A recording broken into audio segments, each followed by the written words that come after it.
Studies show that more and more millennials are being drawn to socialism because of their financial status.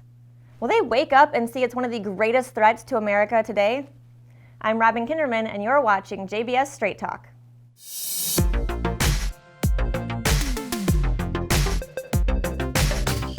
Many of you are familiar with the millennial generation. If not, we're discussing those ranging between 25 and 35 years old.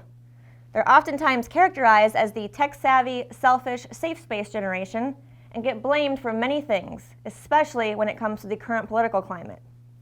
A New American Online article titled "Many Millennials in Financial Trouble Being Drawn to Siren Song of Socialism" goes into the current status of this generation, stating, only 1/3 own homes, compared to half of the generations before them at the same age.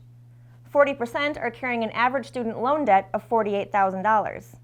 2/3 of them are living paycheck to paycheck, and they have the lowest credit score of any generation ever recorded. According to the article, a big reason for the current financial status of this generation was the Great Recession of 2008.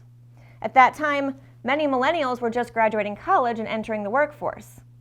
Obviously, this wasn't the best time to be starting a career or family, considering the job market was grim, wages were stagnant, and the housing market had just crashed. Many were left working mediocre jobs, living in apartments, and struggling just to get by. So it's no surprise that when the government offered school loan forgiveness and free healthcare, many millennials jumped on board. There are other factors that play into why millennials are the way they are. Some point out that this generation is the product of leftist indoctrination and No Child Left Behind. This means that they weren't taught the benefits of capitalism and a free market. Instead, they were taught about America's greed. They also weren't taught how to handle their money. Instead, they were led to believe that the rich should be forced to share their wealth. With this mindset, why wouldn't millennials naturally applaud the idea of government forcing services or products to be cheap or free? What many of them don't understand is the long-term effects of these socialist policies.